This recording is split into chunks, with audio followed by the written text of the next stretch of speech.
Hi everybody, this is the Prospect Hut, the amazing, spectacular, terrific, the great one, the People's Champion. Your host, Hut. Welcome back to the Prospect Hut, and hopefully you like this video. So I'm going to do a trade rumor with one of the Mets prospects. This is rather interesting rumor, and I think the player that the Mets could get in return, I think he could be moved. It's a high-profile guy. It's from SI.com. Could Mets land All-Star starter in exchange for former top prospect? The New York Mets trade away this former first-round pick in exchange for a three-time All-Star pitcher. Was that interesting? Very interesting. There's no question the New York Mets need starting pitching help this offseason, given Luis Severino, Shomanaya, and Jose Quintana were all free agents. New York started to address that issue by signing right-hander Frankie Montas to a 2-year, $34 million deal that was first reported late Sunday night by ESPN's Jeff Passan. This move was a solid starting point for the Mets as they are looking to build off their 89-win season from 2024. The team's expected to at least one or two more stars this offseason, and they could potentially explore the trade market to bring in a frontline arm. The word is, and the rumor is for the Mets, that they are heavily involved in the trading market, even though we have the potential signing of Juan Soto looming, separate issue. ESPN's David Schoenfield floated the idea of a blockbuster trade that would see the Mets acquire all-star starting pitcher Luis Castillo from the Seattle Mariners in exchange for former top prospect Brett Baty. The Mets could go to the high rent district and sign Corbin Burns or Max Fried. But maybe a trade makes more sense as Castillo, with 3 years of team control, is a safer bet than signing a player to a huge long-term deal. The Mariners could roll the dice on Brett Baty, who doesn't have a spot on the Mets, to fill third base, with another prospect or two included as well. I would think that potential guys could go is Brian Clifford, Drew Gilbert, one of the pitchers the Mets have, Jeff Williams, along with Baty. Castillo was traded to Seattle from the Cincinnati Reds in July 2022 and has had a strong career throughout his 8 years in the major leagues.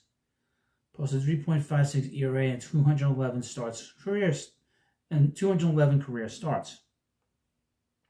Poorly written, by the way, this article.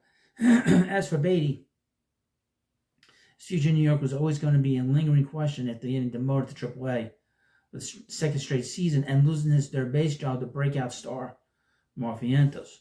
The 25-year-old hit .229 with a .306 on-base percentage, .327 slugging percentage with 4 home runs, and 16 RBIs in 153 at-bats before getting sent to Syracuse on May 31st. Castillo signed a 5-year, $108 million deal that would keep him in Seattle through 2027, a $25 million vesting option for 28. Castillo's coming off another strong season for the Mariners in 2024, where he won 11 for 12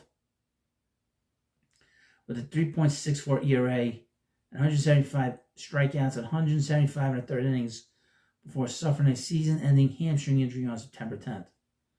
I would mention about Castillo, he's been very durable up until this point. With the Mets only having Montas, Cody Senga, David Peterson, Tyler McGill, and Paul Blackburn on their roster at this point, this blockbuster trade for Castillo would be a huge boost to New York's roster. Now, there was a lot of rumors today that the Mets could go with a 6-man rotation. Whether that's true, I don't know. But they do have Cody Senga in this rotation. And the belief is that Frankie Montas likes to pitch every 5 days, not every 4 days. So that's a little bit different. Brett Baty doesn't have a place here with the Mets. The Mariners do have a lot, and I mean a lot of pitching in their system. Not just at the big league level, but at the minor league level too. A couple other things. A guy that I could see getting moved in this kind of a deal, offset some of the money, is Jeff McNeil. Jeff McNeil has 2 more years on his contract. About $30 million in the next 2 years total. So that would offset, and they've liked McNeil for a long time. A lot, of course, depends on where the Mets go with the situation of Juan Soto and what they want to do in their infield. Because there are holes there. The Mets do not have a first baseman.